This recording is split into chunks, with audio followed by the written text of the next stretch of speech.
Olá, bem-vindo, bem-vinda. Essa é nossa aula 97 de estudo básico de Espiritismo, o curso básico.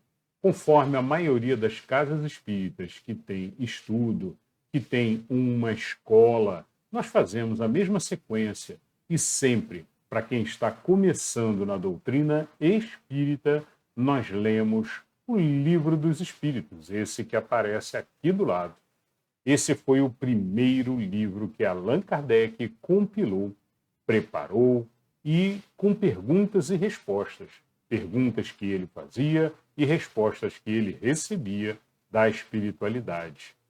Bom, toda essa história do método utilizado por Kardec, quem foi Allan Kardec, como surgiu a doutrina espírita, nós falamos essa história toda na aula 1. Então, se você está começando agora, não conhece muito bem o que é a doutrina espírita, a doutrina kardecista, você pode ir na aula 1 e assistir, então, toda essa história bem explicada. Inclusive, falamos sobre os livros da doutrina espírita. Vale muito a pena. Na aula 2, também importantíssimo, nós explicamos o que é e como fazer o Evangelho no Lar. O Evangelho no Lar é uma prática para você levar o Evangelho dentro da sua casa. Então, você faz uma reunião com a sua família e é muito bom para a família toda, né? Então, são sugestões. Você vai encontrar lá na aula 2 sugestões de como fazer o seu Evangelho no Lar. Não tem regras, é uma leitura de Evangelho em família. É sempre muito bom quando a gente consegue que todos participem, mas mesmo que não consiga, faça você sozinho, se for o caso. Não é? E tudo isso a gente fala na aula 2. Depois nós viemos, aula 3, aula 4, aula 5, e nós já estamos na aula 97. Bom, então toda a aula lemos o Livro dos Espíritos, que é o nosso objetivo. Do início até o final desse curso, nós vamos ler todas as perguntas do Livro dos Espíritos. Muito bem. E nós fazemos também, de abertura, a leitura do Caminho, Verdade e Vida. Esse outro livro que aparece aqui do lado é um livro do Espírito Emmanuel, psicografado pelo Chico. Um livro muito bom, com um conteúdo profundo de aprendizado.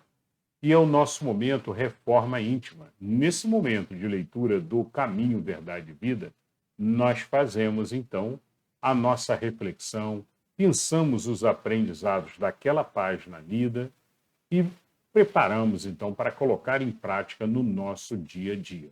Lembrando que não adianta fazer estudo, não adianta fazer a leitura, se não colocarmos em prática no dia a dia. Muito bem, você está, então, convidado. Bora lá, então, começar. Hoje, no Caminho, Verdade e Vida, vamos ler uma página com o título Conversar. E, no estudo do Livro dos Espíritos, estamos lendo a terceira parte do Livro dos Espíritos, no capítulo 9, falando sobre as leis. A lei de igualdade. É essa que estamos falando hoje. E vamos falar sobre o título Desigualdade das Riquezas. Um título super interessante, né? Porque vamos falar sobre as diferenças sociais, porque alguns nascem ricos e outros nascem pobres, por que Deus quer assim, né? Vai ser sempre assim. Então, essas vão ser mais ou menos as perguntas de Kardec. Muito bem. Se você não está inscrito, inscreva-se para receber o aviso dos próximos lançamentos. Se você gostou, deixe seu like, ajuda muito sempre aqui o canal. Bora lá então. Vamos para a leitura do Caminho, Verdade e Vida de hoje. E o texto de hoje tem o título Conversar. E todo texto lido no Caminho, Verdade e Vida começa sempre com um versículo. E depois Emmanuel, então, explana sobre o versículo. O versículo de hoje diz: Não saia da vossa boca nenhuma palavra torpe, mas só a que for boa para promover a edificação, para que dê graças aos que a ouvem. Paulo. Isso está em Efésios, capítulo 4, versículo 29. Muito bem, o texto de Emmanuel agora. O gosto de conversar retamente e as palavras edificantes caracterizam as relações de legítimo amor fraternal. As almas que se compreendem nesse ou naquele setor da atividade comum estimam as conversações afetuosas e sábias como escrínios vivos de Deus, que permutam entre si os valores mais preciosos. A palavra precede todos os movimentos nobres da vida, tece os ideais do amor, estimula a parte divina, desdobra a civilização, organiza famílias e povos. Jesus legou o Evangelho ao mundo, conversando. E quantos atingem mais elevado plano de manifestação, prezam a palestra amorosa e esclarecedora. Pela perda do gosto de conversar com alguém, pode o homem avaliar se está caindo ou se o amigo estaciona em desvios inesperados. Todavia, além dos que se conservam em posição de superioridade, existem aqueles que desfiguram o dom sagrado do Verbo, compelindo-o às maiores torpezas. São os amantes do ridículo, da zombaria, dos falsos costumes. A palavra, porém, é dádiva, tão santa que ainda aí revela aos ouvintes corretos a qualidade do espírito que a insulta e desfigura, colocando-o imediatamente no baixo lugar que lhe compete nos quadros da vida. Conversar é possibilidade sublime. Não relaxes, pois essa concessão do Altíssimo, porque pela tua conversação serás conhecido. Muito bem, um belíssimo texto dito por Emmanuel, né? Emmanuel focou principalmente aqui nesse texto dele, ele focou nos valores do conversar, nos valores que tem e na necessidade do ser humano de trocar conversa, de trocar diálogo para a elevação do ser. Quantas pessoas a gente consegue ajudar com o nosso exemplo? E muitas vezes o exemplo é uma fala de boa qualidade. Então, boas palavras também servem como exemplo, como direção. Então, temos que constantemente utilizar as boas falas, as boas palavras, né, no caminho do bem. Pregando, falando de Deus, falando de Jesus, sim, mas nas conversas simples do dia a dia. Mostrar sempre a nossa retidão. E para mostrar a retidão, não precisa falar de Jesus, falar de Deus, não precisa ler versículos. Não é necessário. Acima de tudo, mostre as escolhas corretas no caminho do bem, com as suas palavras. Mas o versículo comenta: não saia da vossa boca nenhuma palavra torpe. E isso nos lembra Jesus, quando Jesus comentou: olha, o problema não é o que entra na sua boca, né? Mas o que sai dela. Então, lembra muito, quando a gente lê esse versículo, né? Lembra das palavras de Jesus também. E Paulo aqui comenta, então, sobre isso, né? Todavia, além dos que se conservam em posição de superioridade, existem aqueles que desfiguram o dom sagrado do Verbo, compelindo-o às maiores torpezas. São os amantes do ridículo, da zombaria, dos falsos costumes. Então, justamente, esse é o problema que nós chamamos também, constantemente eu falo aqui no canal, sobre a maledicência, né? Já falamos em outras aulas, e é sempre bom repetir, né? Que tudo começa no nosso pensamento. Pensamento e que precisamos estar controlando ativamente todo o tempo. Então, é um trabalho, é trabalhoso. Alguns vão dizer, nossa, mas vai me dar muito trabalho ficar pensando o tempo inteiro. Eu prefiro, olha, o subconsciente jogou, eu já falo direto. Eu improviso. E esse é um mal. Evite o improviso. Coloque funcionando 100% do tempo o teu racional, o teu raciocínio. Não deixe que a primeira coisa que veio à boca saia. Ah, mas é engraçado, as pessoas riem. Mas verifique sempre se você vai ofender alguém, se você vai machucar alguém com aquela piada, com aquela zombaria, como diz Paulo aqui, né? Os que zombam. Tem sempre um que vai fazer piada. A piada pode ser feita, desde que você não machuque ninguém.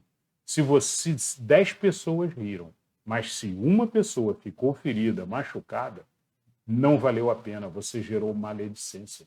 Você gerou um karma negativo e vai voltar para você. É sempre assim.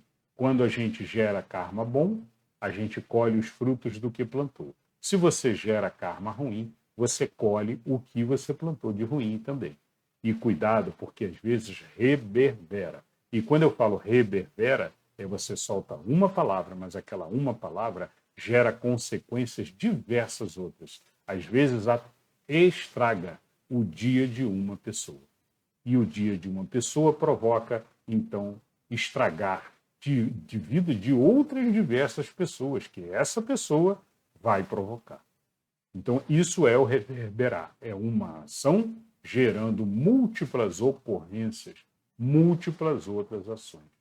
Então, muito cuidado com as ações que tomamos, muito cuidado com as palavras e muito cuidado com os pensamentos, que é onde nasce tudo.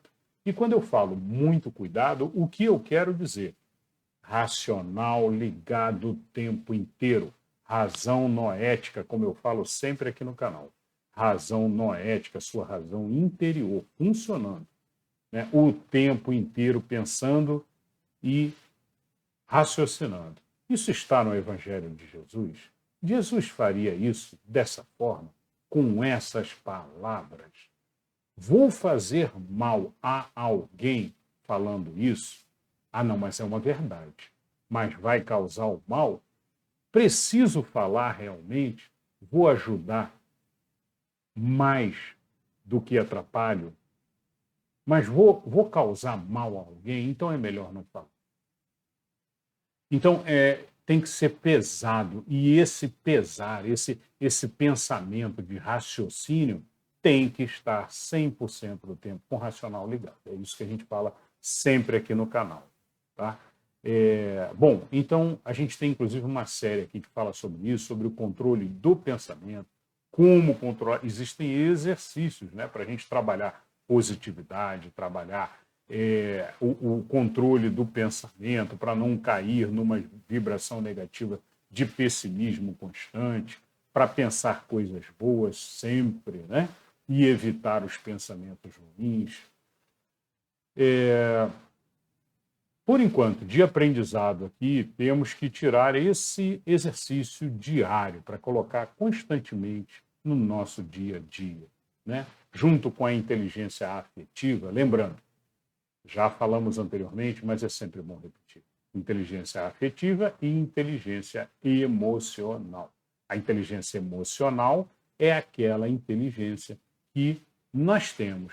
Alguns têm mais, outros têm menos, né? E como é que a gente percebe uma pessoa com inteligência emocional? É aquela pessoa que sabe vencer os obstáculos da vida com mais tranquilidade, com mais serenidade, com a certeza de que vai conseguir, com resiliência, aquela pessoa que não desiste, que vai em frente. Normalmente é aquela pessoa que tem fé, é aquela pessoa que acredita que vai conseguir, porque já passou muito pelos problemas e sabe que a vida é assim, não é? Então não é aquela pessoa que cai em choro, que cai em lamentações, que reclama de tudo o tempo inteiro, não. É aquela pessoa que vê a peça fora do lugar, vai até lá, pega e coloca no lugar, sem reclamar, sem puxar a orelha de ninguém. E é isso, é a pessoa que age mais do que reclama, do que chora, do que se lamenta. Bom, isso é a inteligência emocional. É a pessoa que sabe lidar e sabe passar pelos probleminhas do dia a dia. E a inteligência afetiva, que se aplica muito nesse caso aqui do conversar, né? É aquela pessoa que o tempo inteiro está transmitindo coisas boas, palavras boas, sensações boas, emoções boas para todos que estão ao seu redor. Quando você vê uma pessoa, pense sempre: o que eu posso falar para deixar ela feliz? Vou falar um elogio. Vou falar uma palavra boa, um bom dia que seja, mas um bom dia do fundo do coração. Vou fazer um carinho, falar um elogio, uma palavra boa que vai deixar ela feliz o resto do dia. Isso é inteligência afetiva e tem tudo a ver com o conversar. Escolhamos as palavras o tempo inteiro, transmitindo às outras pessoas carinhosamente sempre felicidade, amor, alegria e sentimentos bons. Isso forma em volta de você uma vibração maravilhosa, transmite para as outras pessoas e as outras pessoas transmitem para você de volta, constantemente. Ao longo do caminho por onde você passar, todas as pessoas olharão para você e farão um pensamento bom. Então, tirem a maledicência, as palavras ruins da boca. Maledicência significa reclamação de tudo, das outras pessoas, significa falar mal das outras pessoas, mas significa mesmo falar mal mesmo de objetos. Ah, isso aqui não presta, isso aqui é ruim, isso é uma maledicência.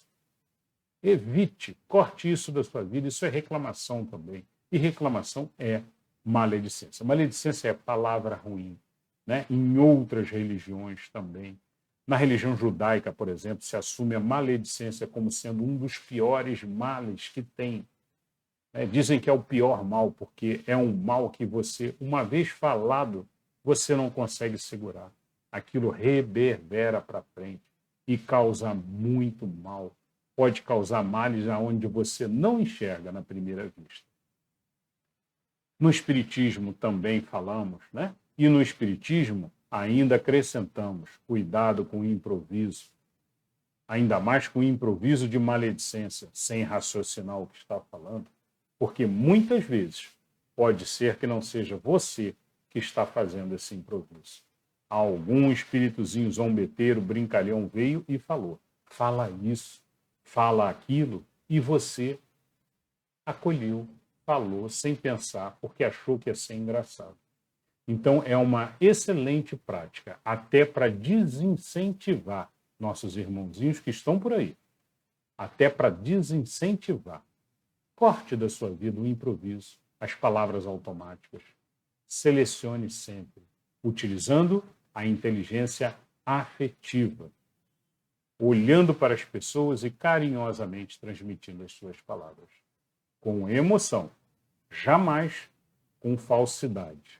Sempre do fundo do coração, sentindo com amor e emoção boa, transmitindo esse sentimento, sempre, em tudo que você falar.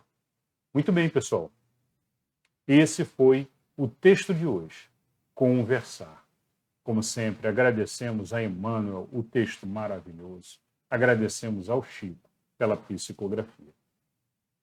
Vamos agora, então, para o Livro dos Espíritos, a leitura de hoje. E na leitura de hoje do Livro dos Espíritos, nós entramos, então, continuamos falando, né, do capítulo 9, sobre a lei da igualdade. Estamos lendo o capítulo 3, né, a parte 3 do Livro dos Espíritos, e estamos no capítulo 9. A parte 3 é sobre as leis, né, conforme mostra o quadro aqui do lado, é sobre as leis. E estamos já na nona lei, no capítulo 9, que fala sobre a lei da igualdade.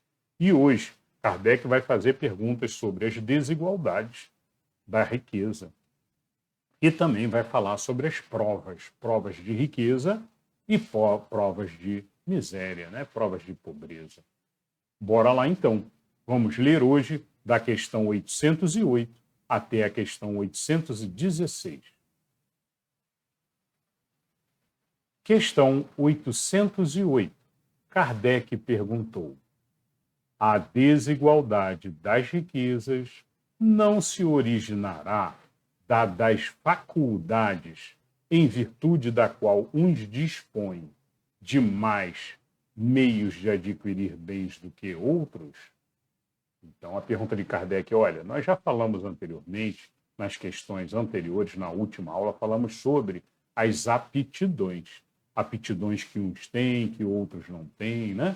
E aí Kardec pergunta, olha, será que as riquezas, ou seja, o fato de alguns serem mais ricos e outros menos, né? Eles estão ligados às aptidões dos seres, né? As aptidões têm a ver com os aprendizados que cada um fez. Lemos isso na última aula. Assista a última aula, a imperdível aula 96, hein? Então, Kardec pergunta, tem a ver com as aptidões que os seres possuem, ou melhor, adquiriram até hoje? Resposta dos espíritos: sim e não. Da velhacaria e do roubo, que dizes? Então, o que os espíritos respondem, olha, com relação às pessoas que roubam, por exemplo, né, e que enganam, esses aí não. Esses aí conseguiram riqueza de uma forma não natural, né, de uma forma aí com armações e com roubo e com desvios de dinheiro, né? E aí não. Nesse caso, obviamente não. Mas, em outros casos, sim. Provavelmente, sim. E aí vem uma questão A, uma pergunta dentro da 808 que Kardec fez. Mas a riqueza herdada, essa não é fruto de paixões mais? Então Kardec fez essa pergunta aí, né? E a resposta dos espíritos: que sabes a esse respeito? Busca a fonte de tal riqueza e verás que nem sempre é pura. Sabes, porventura, se não se originou de uma expoliação ou de uma injustiça? Mesmo, porém, sem falar da origem, que pode ser má, acreditas que a cobiça da riqueza, ainda quando bem adquirida, os desejos secretos de possuí-la o mais depressa possível, sejam sentimentos louváveis? Isso o que Deus julga, e eu te asseguro que o seu juízo é mais severo que o dos homens. Muito bem, então a resposta dos espíritos aqui querendo dizer, olha, tem a riqueza que ela é justa, mas tem também muitos casos de riqueza que são adquiridos por herança, por expoliação, né? Ou por uma injustiça qualquer que tenha sido cometida, né? Então tem muita justiça, tem muita riqueza que vem dessa forma. Não podemos generalizar de forma alguma. Existem casos justos de trabalho, que conseguem dinheiro de forma justa e se elevam, né? E a gente jamais deve sempre apontar o dedo dizendo, olha, é rico, então é ladrão. Não, de forma alguma, né? A gente espírita acredita também no trabalho sincero, no ganhar o pão de forma correta e acredita também que certas vezes Deus permite e concede na forma de uma prova. Mas vamos falar sobre isso mais adiante. O que os espíritos comentam aqui também é que a riqueza ela gera cobiça, né? Cobiça da riqueza, Eles comentam também assim o desejo de adquirir rapidamente aquela riqueza.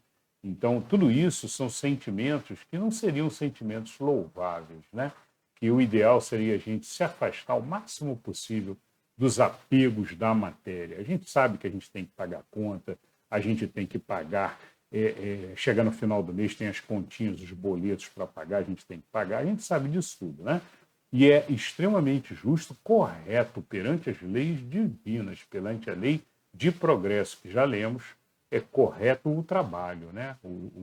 O ser preciso, então, trabalhar e ser remunerado. Ou ter a sua própria empresa e aí ser remunerado, isso é natural. O excesso disso, a ganância, a avareza, isso sim são repudiáveis, né? Isso sim são o erro, o mal, né? E o problema é que a riqueza nos leva muito para esse lado aí. Então, mas vamos falar mais sobre isso aí. Vamos à questão agora. 809. Pergunta de Kardec. Aos que mais tarde herdam uma riqueza inicialmente mal adquirida, alguma responsabilidade cabe por esse fato? Então, Kardec está dizendo aí, imagine um filho que herda do pai, mas o pai conseguiu esse dinheiro de forma ilícita, né? Tem o filho responsabilidade por isso? Essa é mais ou menos a pergunta aqui de Kardec. E aí a resposta dos espíritos é, fora de dúvida, que não são responsáveis pelo mal que outros hajam feito, sobretudo se o ignoram, como é possível que aconteça. Mas fica sabendo que muitas vezes a riqueza só vem ter as mãos de um homem para lhe proporcionar ensejo de reparar uma injustiça. Feliz dele, se assim o compreende. Se a fizer em nome daquele que cometeu a injustiça, a ambos será a reparação levada em conta. Porquanto não raro é este último quem a provoca. Muito bem, então a resposta dos espíritos é, olha, sem dúvida, se um filho não sabe de como o pai agiu, como o pai conseguiu aquela riqueza de forma ilícita, de forma irregular, de forma injusta, né? Ele não tem culpa nenhuma, né? Os filhos não herdam dívidas morais ou karmas, né? Não existe uma herança de karma que passa de pai para filho ou de mãe para filha ou filha, não existe, né? Não existe herança. O karma é individual. O que cada um causou, cada um individualmente tem que reparar. Essa é a justiça divina. Porém, os espíritos alegam aqui, caso essa pessoa saiba do mal que o seu pai causou adquirindo aquela riqueza, ele deve tentar, sim, reparar essa injustiça. E aí o reparar aí existem diversas formas que cabe de acordo com a situação. Fazendo caridade, devolvendo o dinheiro, se for o caso, né? Ajudando a humanidade, né? E diversas outras formas. Cada caso aí se encaixa uma solução de reparar ou de amenizar, talvez, a injustiça cometida. O ato ilícito em que o pai ou a mãe conseguiu aquela riqueza. Muito bem, pessoal, essa foi a 809. Vamos para a 810.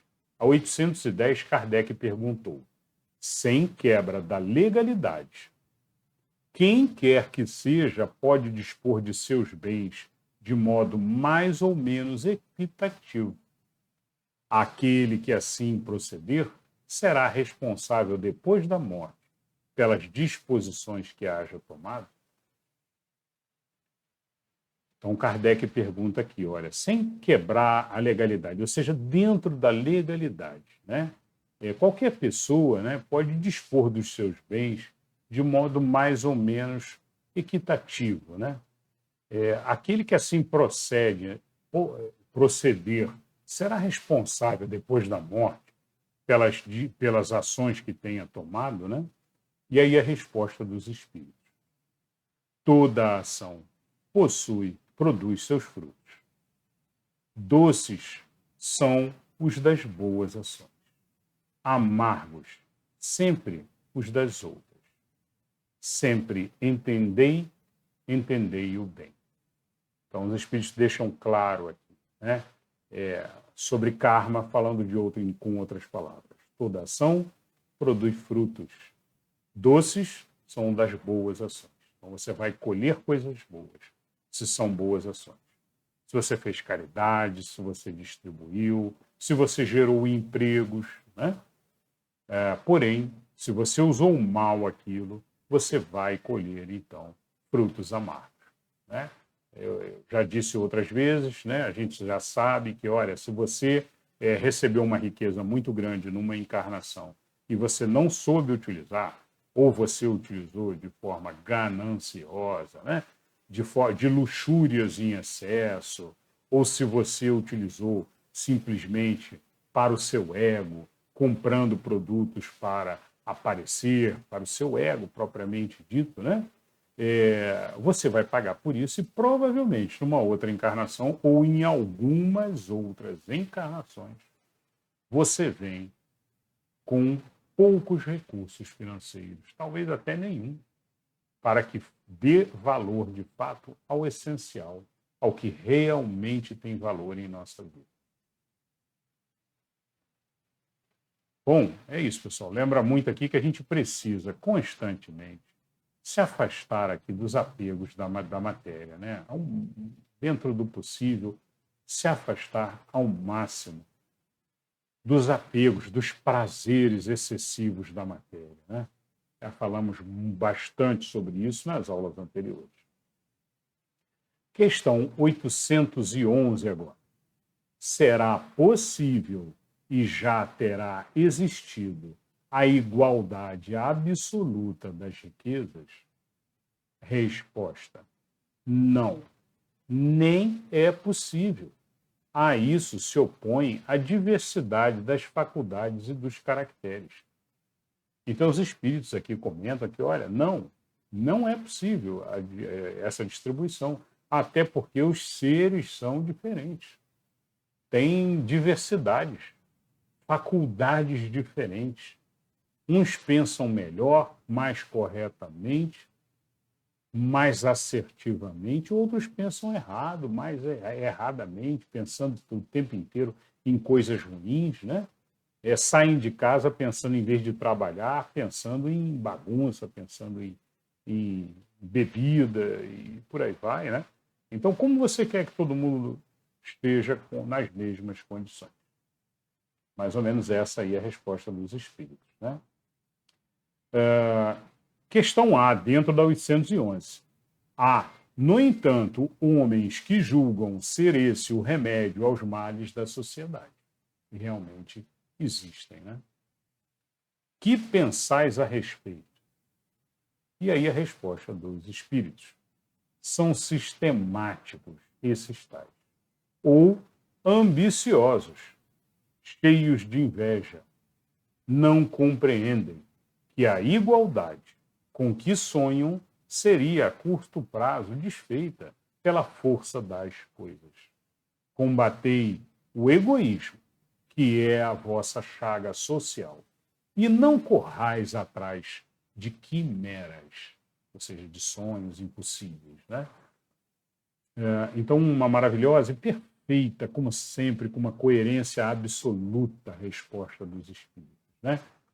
Explicando aqui, olha, sim, tem pessoas que pensam dessa forma, são sistemáticos, né? Ou ambiciosos, cheios de inveja, ou seja, tem inveja daquele que tem um pouco mais que ele, e aí ele acha que todo mundo tem que estar achatado na mesma condição social. E justamente a possibilidade de condições sociais mais elevadas é o que puxa o ser, né? É o que faz o ser trabalhar. Se todo mundo perceber que todo mundo está na mesma situação, recebendo um valor fixo todo mês, né? Ou recebendo todo dia alimento e o básico dele, né? Quem vai sair para trabalho? Quem vai levantar da cama? Já é difícil hoje, na situação atual, o ser querer se levantar para trabalhar, para estudar, para se esforçar, para fazer qualquer esforço, né? que saia da cama. Já é difícil. Imagine numa condição de todos iguais, né? E aí combate o egoísmo, é o que dizem os espíritos de forma perfeita, né? A chaga da nossa sociedade. O pior mal que existe, que é a raiz de muitos outros males, né? É o egoísmo. É o ser pensar só nele mesmo, sem olhar para os que estão do lado, sem distribuir. Então, é isso que os espíritos nos recomendam. Combate o egoísmo e a distribuição será feita naturalmente. Então, esse é o trabalho que temos que fazer nas nossas sociedades, um trabalho constante de estudo, né, para os homens, estudo para as crianças, do bem, do mal, né, do que é o egoísmo, do que é certo, do que é errado. Se a gente consegue transmitir isso para os seres, a gente vai conseguir viver numa sociedade muito melhor. Muito bem, vamos agora, então, para a questão 812. Pergunta de Kardec. Por não ser possível a igualdade das riquezas, o mesmo não se dará com o bem-estar? Resposta dos espíritos. Não. Ou seja, não se dá o mesmo com o bem-estar. Mas o bem-estar é relativo. E todos poderiam dele gozar, se entendessem convenientemente, porque o verdadeiro bem-estar consiste em cada um empregar o seu tempo como lhe apraza, e não na execução de trabalhos pelos quais nenhum gosto sente.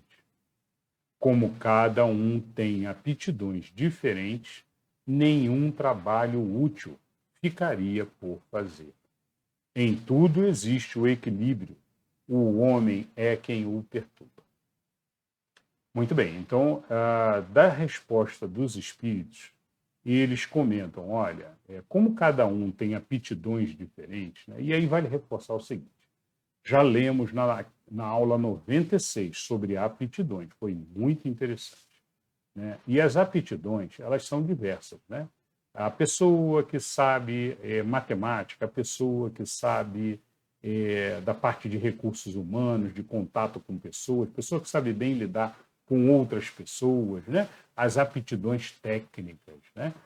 Matemáticas, exatas, ciências exatas, né? Que puxa o raciocínio lógico. Então, tem pessoas que têm mais raciocínio lógico, tem outras que têm mais raciocínio humano, né? E a gente aprende que são diversas aptidões, né? A pessoa que sabe pintar uma parede é uma aptidão específica, a pessoa que toca piano, que leva muito jeito para a música, né? Ela provavelmente ela já tem essa aptidão porque ela já trabalhou como músico em encarnações passadas, ou já traz aquela aptidão embutida dentro dela, né? Então eu vou ser músico para sempre. Não, esse aqui é o ponto aqui. Conforme nós falamos na aula anterior, né, as aptidões são múltiplas e nós temos obrigação de estudar o máximo possível de todas as aptidões. Quanto maior o nosso leque de aprendizado, melhor. Nós temos, então, esse objetivo que nos faz crescer, que nos faz nos elevar como espíritos, aumentar a nosso leque, a nosso range de aptidões. Não sabe tocar um instrumento? Já pensou em aprender? Não aceite da sociedade aquele pensamentozinho assim de eu não levo jeito para isso. Não existe isso. Se você quer, você consegue. Esforce-se. Às vezes demora um pouquinho mais. Um espírito que nunca teve contato com música, né? Nunca foi um músico, nunca tocou um instrumento, vai ter um pouquinho mais de dificuldade, mas não é impossível. Esforce-se, vai aprender sim, e vai ser muito bom para a sua inteligência.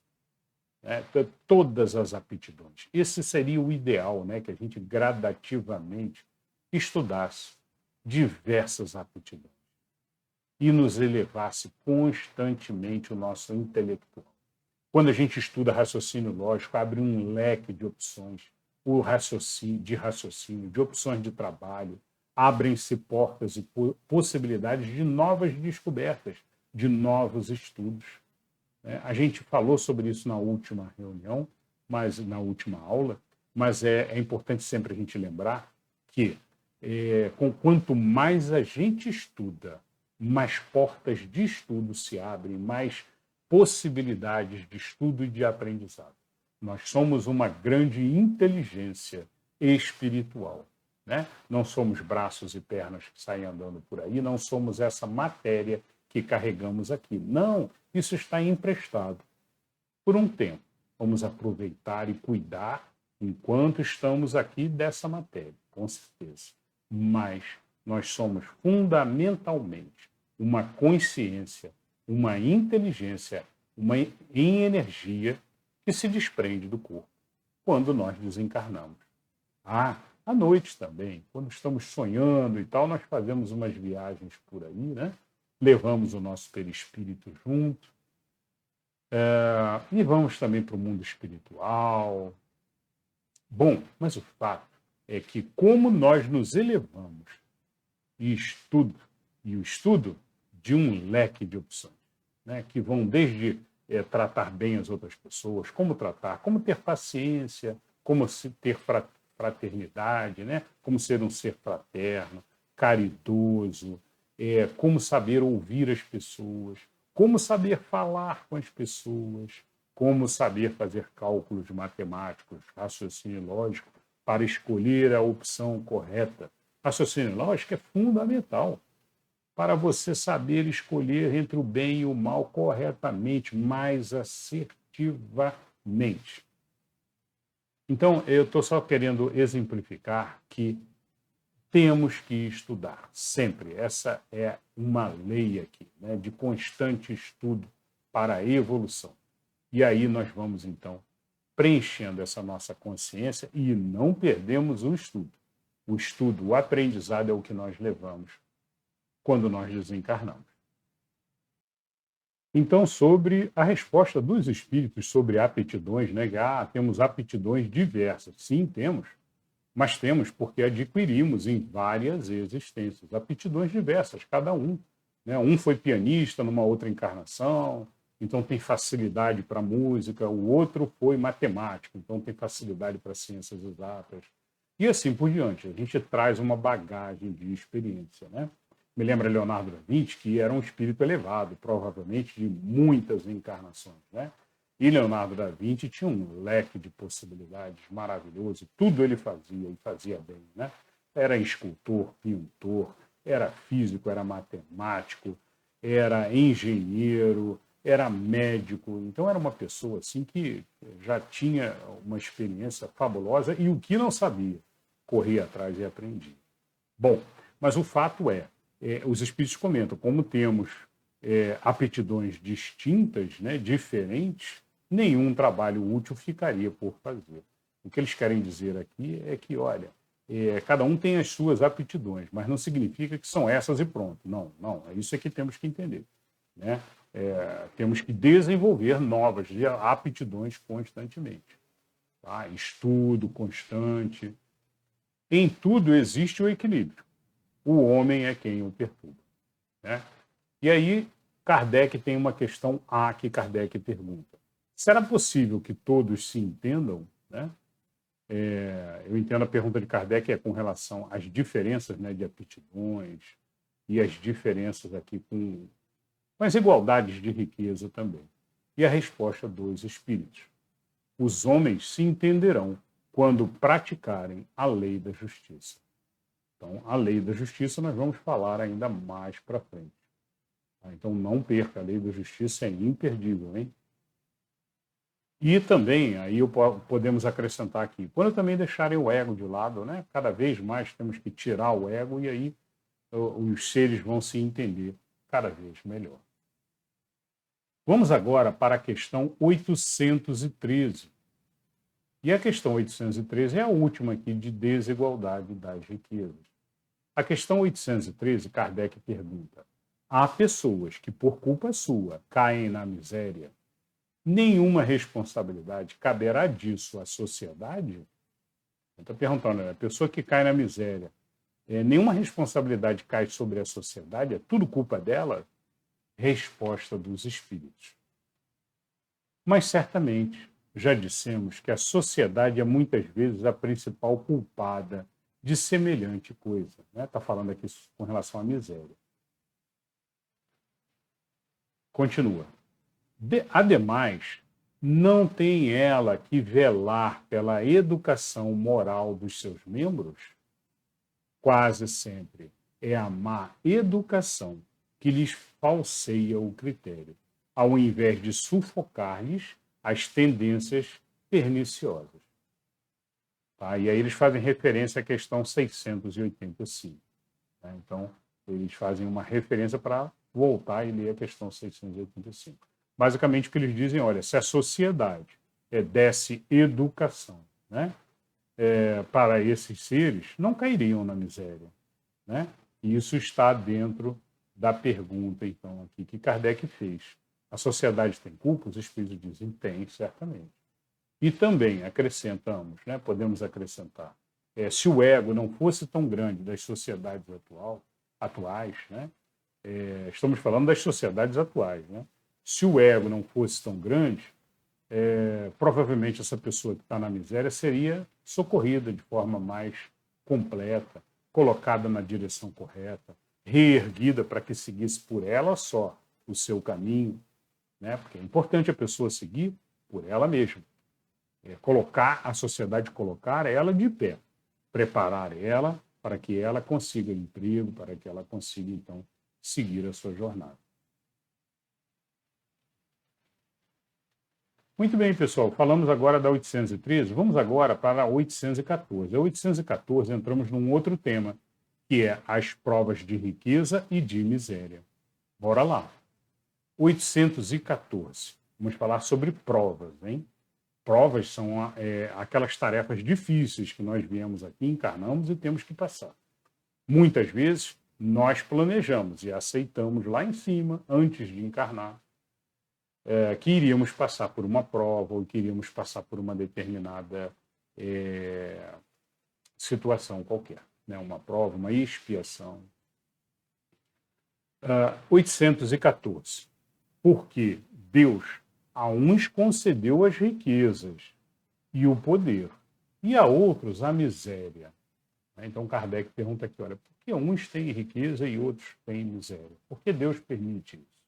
Resposta: para experimentá-los de modos diferentes.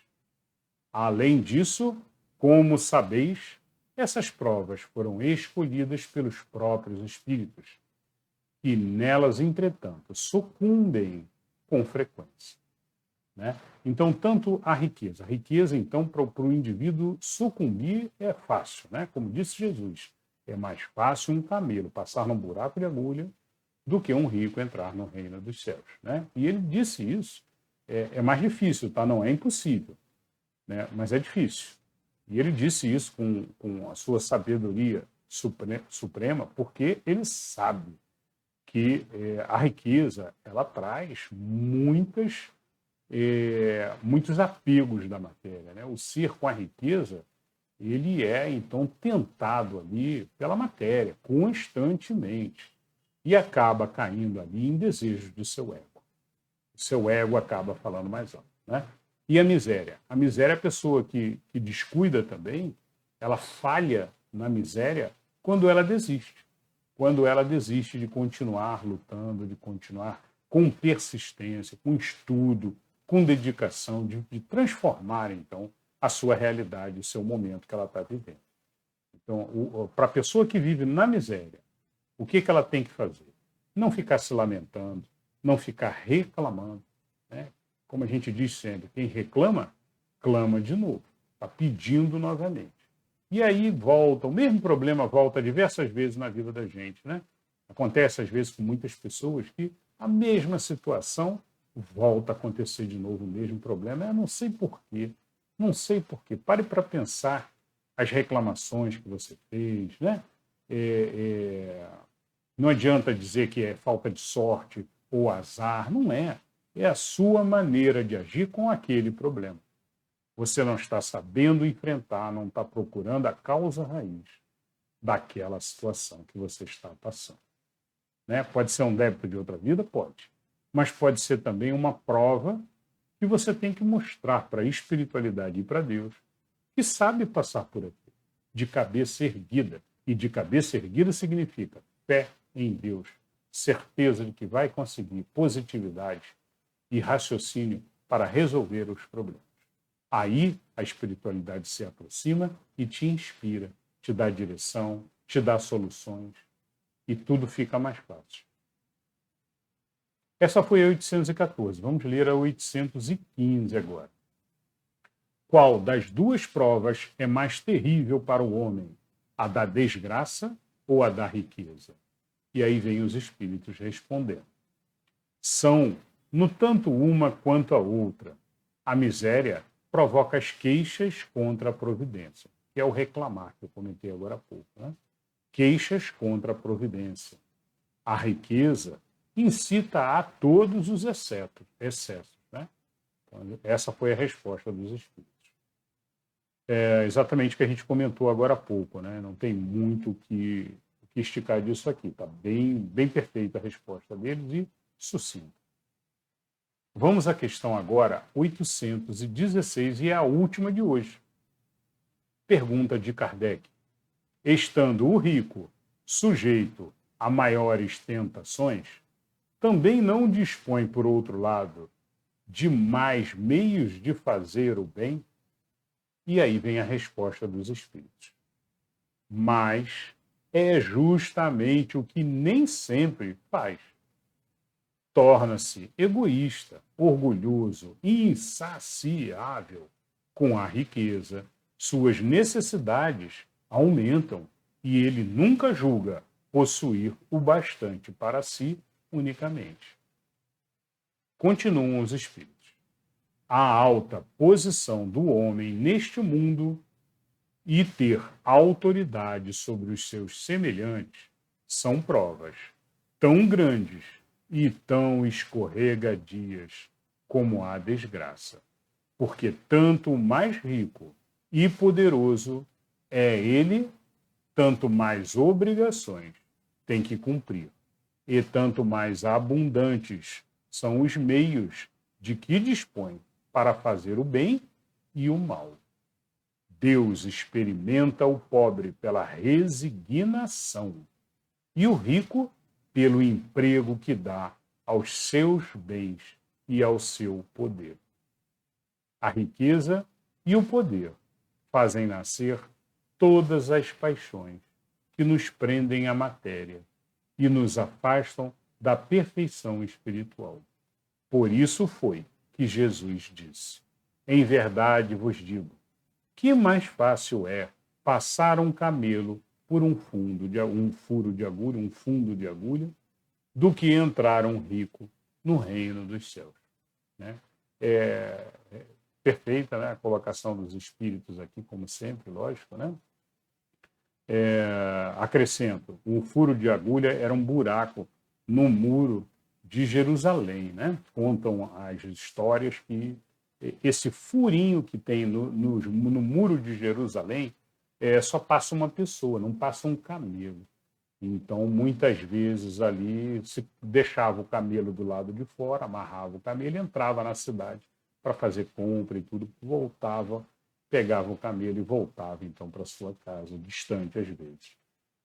Então, o furo de agulha é isso, só uma curiosidade, né? Mas o que Jesus queria dizer é que é muito difícil o rico se manter na retidão, fazer caridade, sem excesso, sem gastar, sem o ego sobressair com a ganância, né? Com a luxúria excessiva. Então, se mantendo de uma vida simples, um rico que se mantenha com vida simples, faça caridade constante. Caridade constante. Esse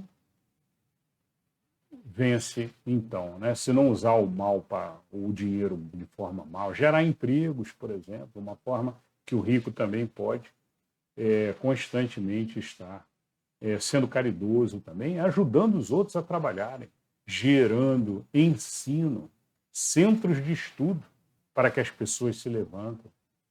E por aí vai, né? Então, o rico que age bem, ele consegue. Bom, uma observação final e importante, então, para a gente pensar, né, terminar, finalizar aqui com esse pensamento, né? Se a gente realmente só tivesse uma encarnação, né, seria justo um ser nasce na miséria e o outro nasce rico, né, poderoso, rico. Esse aqui teria um tipo de experiência, um tipo de vivência, né? E dificilmente o rico conseguiria vencer, nenhuma encarnação só fazer aprendizado suficiente e vencer, então, o ego, conseguir vencer ali os apegos que a matéria vão trazer para ele, né? E o pobre, né? O pobre também, uma encarnação só ali, naquela situação ali, ele vai fazer um aprendizado, de repente vai conseguir vencer a resiliência, mas ele não experimentou a riqueza. Então, para isso existem as diferenças, né? Alguns nascem ricos, outros nascem pobres, uns nascem numa situação intermediária ali, né? De classe média ou alguma coisa assim, né? E cada um deles faz experiências diferentes, aprendizados diferentes, né? Então, a gente, como espírito, a gente constantemente vem à matéria e encarna para experimentar e viver numa determinada condição. Isso significa que eu tenho que ser pobre a vida toda? Não, de forma alguma.